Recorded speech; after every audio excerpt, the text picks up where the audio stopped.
정열적이고 리드미컬한 선율에 어우러지는 관능적인 춤사위. 탱고를 생각하면 떠오르는 영화가 있어요. 알파치노가 퇴역 장교로 나왔던 여인의 향기. 이 영화에 유명한 대사가 있죠. 실수하거나 스텝이 엉키면 그게 바로 탱고다. 아르헨티나를 대표하는 춤 탱고는 즉흥적으로 이루어진다는 게 특징인데요. 정해진 순서 없이 파트너와 주고받는 미묘한 신호로 턴을 할지 발을 크로스할지를 캐치해야 하는 4개의 발과 하나의 심장으로 추는 춤 탱고. 어쩌면 우리 삶과도 참 닮아있지 않나요? 음악으로 떠나는 세계 여행 낭만 헤르츠 시즌 1 음악과 여행 이야기를 자유롭게 오갈 오늘 이 시간은 천혜의 자연경관과 강렬한 탱고가 매력적인 나라 아르헨티나로 출발합니다.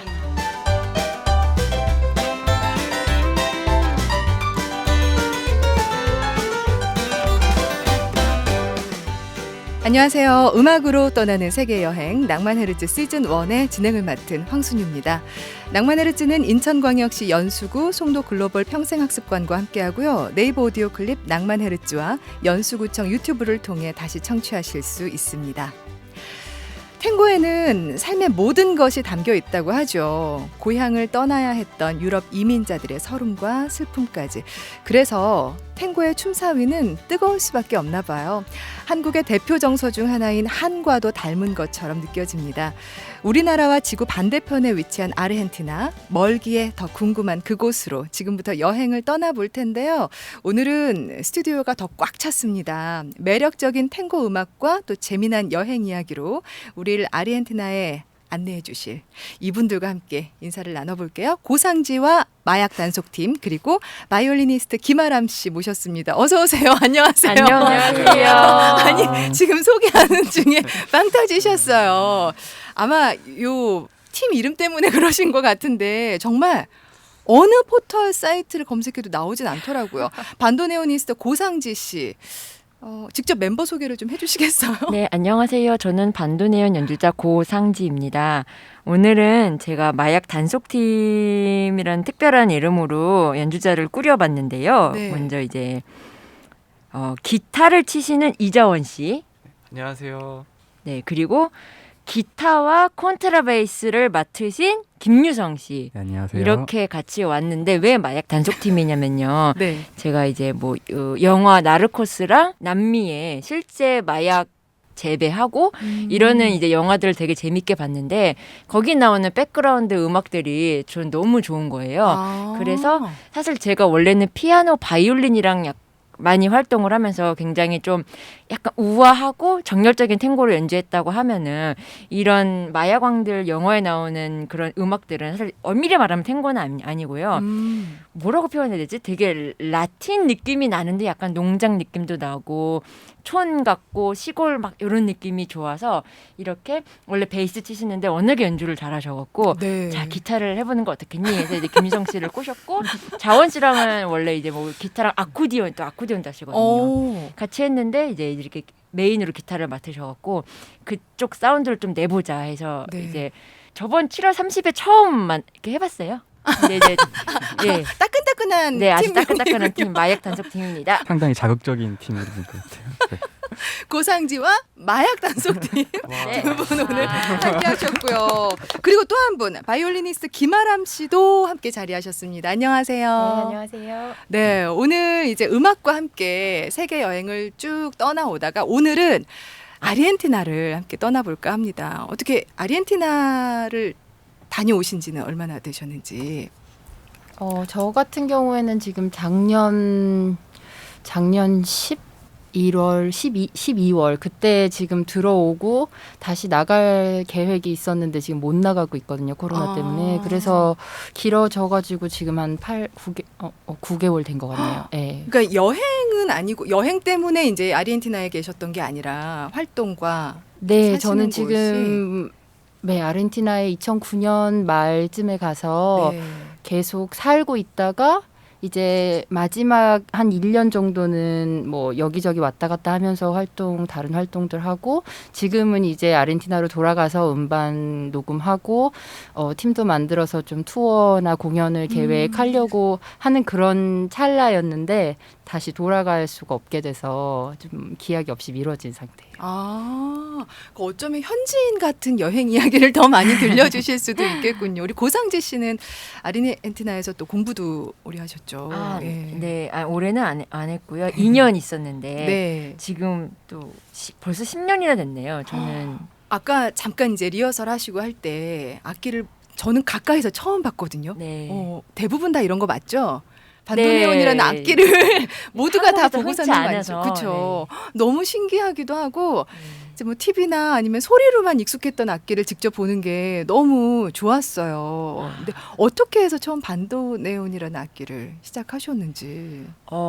제가 이제 대학교 때 밴드부에 들어가서 이제 메탈이랑 록 음악을 했었어요. 처음에 이제 음악을 뭐라고요, 접한 게 그 뭐 밴드 그런 거 하다가 이제 또 밴드에서 건반도 치고 뭐 또 작곡도 뭐 조금 이렇게 끄적이고 막 이러다가 탱고의 거장 이제 아스토르 피아졸라라는 네. 분이 있죠. 탱고뿐만이 아니라 어떤 한 장르를 정말 개척하신 분인데 이 아스토르 피아졸라와 함께 그룹을 했던 파블로 시글러라는 피아니스트가 있어요.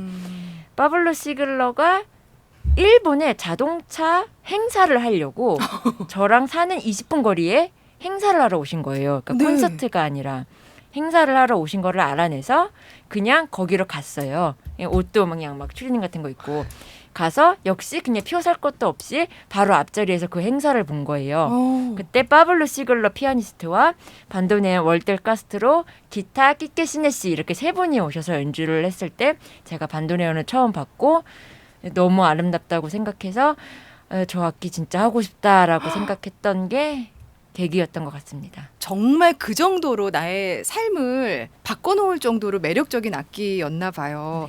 자, 이제 아르헨티나 하면은 워낙 땅덩어리도 넓잖아요. 그러니까 뭐 우리나라의 한 26배 이상이 된다고 하던데 이 나라들을 다 다닐 수는 없고 이제 대표적으로 뭐 여행을 간다 하면은 가장 많이 떠나는 곳이 부에노스아이레스일 거 아니에요. 그렇죠. 네.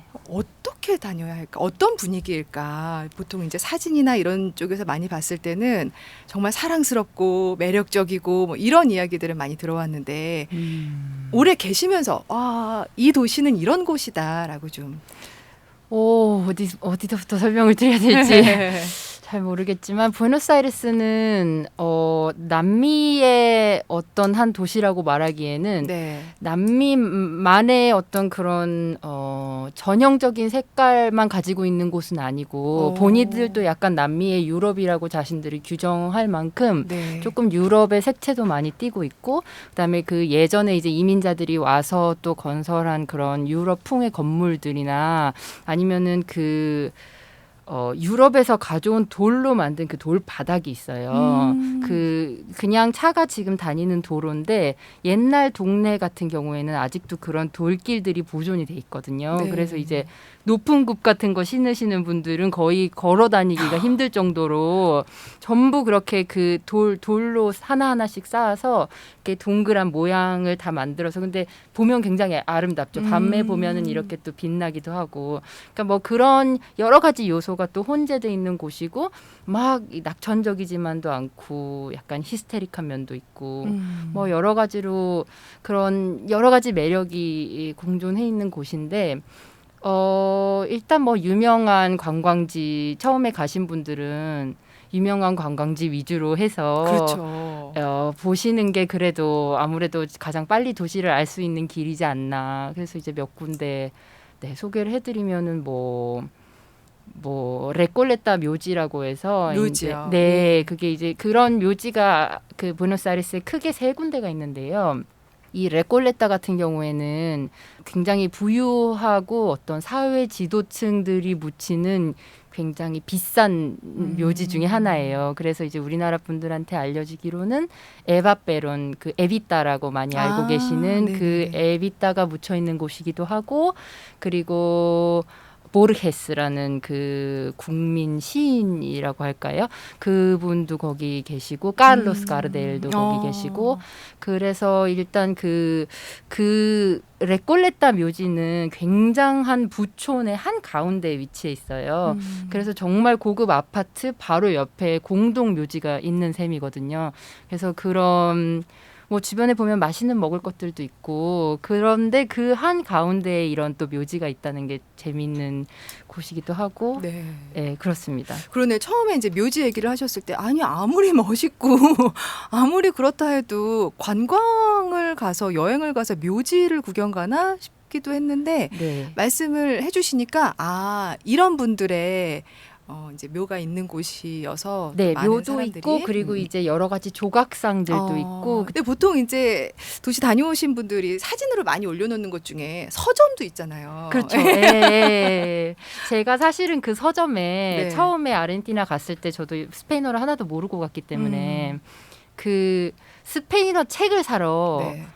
추천을 받아서 그냥 간 거예요. 그 서점이 유명한 서점인지 모르고 그냥 그 언어 책을 여기서 살 수 있다고 해서 갔는데 들어가 보니까 그 이게 원래 그 오페라 극장이었던 곳을 개조한 거라서 네. 들어가면 정말 화려하게 돼 있고 그 층이 있어요. 뭐 1층, 2층 그리고 옛날 오페라 극장처럼 발코니식으로 이렇게 딱 들어가면 보이고 뭐 이런 그리고 천정에 그림도 그려 있고요. 이런 여러 가지 모습이 아름다웠던 기억은 있는데 그러고도 저는 거기가 그렇게 유명한 데인 줄은 몰랐거든요. 아, 정말 책을 사러 가. 네, 정말 책을 사러 갔는데, 여긴 책을 사러 갔는데 이렇게 아름다운 서점이 있구나 하고 나왔는데, 이제 나중에 보니까는 그 앞으로 관광객분들이 많이 사진도 찍으시고, 네. 예, 그렇게 하더라고요. 관광객분들이 많이 걷는 거리로는 산텔모 거리라고 있어요. 제가 산떼모 거기 거리. 길 바로 옆에 살았었는데, 이제 일요일이 되면은 무슨, 그 벼룩시장이라고 하나요? 그렇게 이제 손으로 수공예로 뭐 만드시는 분들이나 이런 분들이 자리를 다 차지하고 이렇게 천막처럼 쳐놓고 물건을 팔 수 있게 돼 있어요. 그래서 보통 주말에 열리는데 그 산텔모라는 그 옛날 전통적인 거리거든요. 아까 말씀드렸던 그런 돌길 위에다가 그 사람들이 천막을 쳐놓고 조그만 좁은 길에 그런 거를 다 판매를 하는 거를 좀 보실 수가 있는데 그게 아마 한번 가서 보시면 재미가 있을 수 있을 것 같고 그다음에 까미니또 거리라고도 저희 탱고 곡도 있는데 유명한 그 거리가 보카 지구에 있어요. 네. 그래서 이제 거기 가면은 그 예전에 그 항구 그 부둣가에 있거든요. 보카라는 데가 부둣가에 있어서 예전에 이제 가난한 사람들이 집을 칠할 수가 없어서 그 배에서 이제 남은 페인트들로 집을 이렇게 조각조각 칠하게 돼서 이제 한 집인데 여러 가지 색깔을 아주 선명하게 그 원색의 라틴 남미의 느낌이라고 하나요? 그런 거를 보여줄 수 있는 그런 집들이 쫙 있는 그런 거리가 있어요. 그래서 그런 데도 한번 걸어보시면은 좋을 것 같고 근데 이제 항상 저도 거기 살 때 그랬지만은 약간 뒤에 눈이 달렸다는 느낌으로 계속 경계를 하면서 다니지 않으면 저는 뭐 다행히 굉장히 나쁜 일은 없었지만 실제로 제가 지금 말씀드린 그 모든 거리에서 아주 가까운 친구들이 뭐 외국인이 아닌 관광객이 아닌 그냥 거기 사는 친구들도 뭐 여러 가지 뭐 사건을 당한다든지 지갑을 뺏긴다든지 아니면 이렇게 핸드백을 들고 가다가 뭐 낚아챈다든지 뭐 이런 경우가 없진 않아요. 그래서 특히나 그런 보카지구 그다음에 그 보카지구에 가면 보카 주니어스 그 마라도나가 나온 그 구단 축구 구장도 있거든요. 네. 그래서 관광객들이 굉장히 많이 가는 곳인데 거기가 조금 지금 우범지대예요. 위험한 곳이라서 정말 가셔야 되는 곳만 찍어서 가서 보시고 빨리 탈출하시고 또 가서 보시고 빨리 탈출하시고 약간 이런 식으로 해야지 길이 뭐 좋고 운치가 있어서 정신을 놓고 막 걸어 다니신다든지 막 카메라를 꺼내고 이렇게 하면 예, 아마 조금 좋지 않을 거예요. 정신줄을 항상 항상 붙들고. 예, 제가 그렇게 하고 나서 제가 겨울에 이제 저는 오케스트라에서 계속 일을 했어가지고 네. 휴가 때마다 한국에 들어왔는데 그리고 나서 한국에 들어와서 길을 걸으면 뒤통수가 너무 편안한 거예요. 이게 거기서는 저도 모르게 항상 이렇게 긴장하고. 경계하고 예, 누가 또 지나가는 것 같으면 막 이렇게 가진 것도 없지만은 이렇게 막 조금 막 가리게 되고 막 전 또 악기가 있으니까 더 이렇게 긴장하면서 살았는데 여기 와서 그냥 길 걸어 다니면 그렇게 편안할 수가 없더라고요. 항상 눈을 4개에 달렸다라고 예, 생각하고. 그런 느낌이에요. 맞아요. 지금 축구 이야기를 잠깐 해주셨지만 아르헨티나 하면 또 빼놓을 수 없는 게 축구 이야기잖아요. 네. 우리 고상지 씨는 아르헨티나 사람들의 그런 뜨거운 축구 사랑 이런 네. 걸 느낀 적이 있다고 들었는데요. 아, 네. 이게 뭐 축구 경기할 때는 이제 길에 사람이 없죠. 그 다 구경하느라고. 근데 한 번은 아르헨티나 축구하는 때가 아니었는데 이렇게 사람들이 이렇게 약간 좀 어딘가 몰려 있기도 하고 뭐 하여튼 길을 걷고 있었는데 네. 갑자기 이렇게 땅이 떠나갈 만큼 와 하는 함성이 들렸어요. 그래서 오늘 경기 없는데 하고 보니까 브라질이 지고 있었던 거예요. 재밌으세요? 감사합니다. 그게 다예요.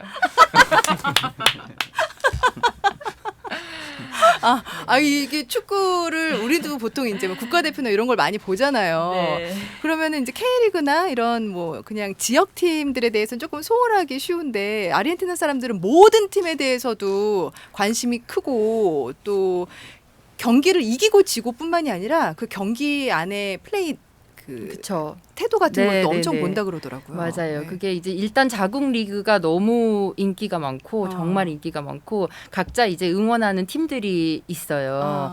근데 그 응원 열기도 너무 강하고 그다음에 이기고 지냐에 따라서 이제 사람들이 막 굉장히 불같이 막 화를 내기도 하고 길에 나와서 막 소리를 지르기도 하고 이런 게 굉장히 보편적이고 저는 이제 투어를 아르헨티나 사람들하고 다닐 기회가 몇 년 동안 있었는데 저희가 이제 투어를 가면 시차 때문에 축구를 라이브로 보려면 막 새벽 3시, 4시에 일어나서 봐야 되거든요. 그 사람들이. 네. 그런데 다음 날에 저희가 쇼가 있어도 무조건 보는 거예요. 자기들끼리 모여서 보고. 그리고 서로 다른 팀을 응원하면 막 싸우고. 그리고 전날에 뭐 경기가 어땠는지 항상 조식에 오면 또 얘기하고 뭐 이런 게 거의 일상이었어요. 근데 하나 해서 우승자가 분명히 엊그저께 나왔는데 네. 또 다른 거 응원하고 있는 거예요. 멈추지를 않고 계속 축구 경기가 있고 그다음에 월드컵 같은 거 할 때는 자기네 나라 경기만 보는 게 아니라 제가 이제 또 뭐 오케스트라 같은 데는 한국 사람이 있으니까 저희 것도 보는 거예요. 그리고 나서 다음날 와서 브리핑 해주는 거예요. 너네 나라는 어제 뭐 이런 경기를 펼쳤다. 뭐 잘 싸웠지만 뭐 어쨌다든지 아니면은 이겼지만 경기 내용은 별로였다든지 뭐 여러 가지 각도에서 막 분석을 한 사람씩 와서 다 해주고 막 약간 이런 게 축구에 대한 애정이 너무 많아가지고. 저는 아까 고상지 씨 얘기하셨을 때 전 진짜 그 마음 이해했는데 우리가 응원하는 나라나 응원하는 팀이 분명히 있지만 그 팀이나 나라 경기가 아니더라도 경쟁 국가나 저 브라질의 경우는 특히 심해요. 그럴 수밖에 없지 않나요? 맞아. 그 대패 한번 했을 때가 있거든요. 브라질 월드컵에서 아마 브라질이 독일에 대패를 했나 그 굉장히 골을 많이 먹었는데 제가 집에 있었는데 골 하나 먹을 때마다 예 소리가 아주 그냥 저 아르헨티나 오늘 분명 경기가 없는데 브라질이 골을 진짜 많이 먹었거든요 그때. 그래가지고 아주 예. 이게 전 세계 인터뷰도- 사람들이 마음이 똑같은가 보다. 네. 내가 이기는 것도 중요하지만 남이 지는 것도 좀 그런가 봐요. 그런가 봅니다. 아까 오케스트라 얘기도 해주셨잖아요. 네. 그 꼴론 극장? 네. 네. 근데 이 꼴론 극장이 저는 사실 꼴론 극장은 잘 몰랐는데 세계 3대 오페라, 오페라 예, 세계 하우스, 3대 예. 오페라 극장으로 불렸던 시절이 있습니다. 예. 지금은 아니고요. 지금은 이제 너무 좋은 극장들이 또 많이 생기고 그래서 근데 이제 그 약간 옛날식으로 오페라 극장을 이렇게 웅장하게 지어놓은 것들로는 그런 얘기가 있었고 그 다음에 또 남미 지역에 이제 네. 그 오페라 가수들은 이제 투어를 하게 되잖아요. 여기 저기 뭐 여러 가지 대륙을 투어를 하게 되는데 남미에 들르면 항상 가는 극장이었어서 정말 네로라는 그런 오페라 싱어들이나 오페라 작품이나 아니면 클래식 연주자들도 전부 와서 공연을 했었던 그런 곳이고 특히 이제 그 예전에 그런 기술로 이 극장을 보면은 5층 이렇게 쭉 높이 올라가는 그런 극장이거든요. 근데 그 맨 위층을 파라이소 데 삐에라고 하는데 약간 뭐라고 해야 되지? 서서 보는 천국이라고 해야 되나? 약간 그런 느낌인데 거기 가면 다 서 있어야 돼요. 이렇게. 와. 그래서 무대가 보이지도 않고 저 꼭대기층이라서 근데 네. 그런 표를 엄청 싸게 팔거든요. 근데 근데 이제 서서 보지만은 저 뒤에 있어도 무대는 정말 보이지도 않는 저 뒤에 있어도 소리가 음향이 그쵸. 정말 잘 들려요. 그 위에 있어도. 공간 울림 자체가 좋은가 네, 보다. 네. 그렇게 다 설계가 돼 가지고 네. 그래서 이제 그 극장에 오케스트라 중에 저는 부에노스 아이레스 시향에 한 6년 정도 있었어요. 와. 네. 우리나라도 좀 그런 거는 배우면 좋겠네요. 이제 가끔 정말 좋은 공연 같은 거 티켓팅에 늦었을 때 우리는 D석이라 그러거든요. 아, 근데 네, 지금 그쵸. 지금 네이밍이 뭐라고요? 좋죠. 서서 보는 천국. 네네.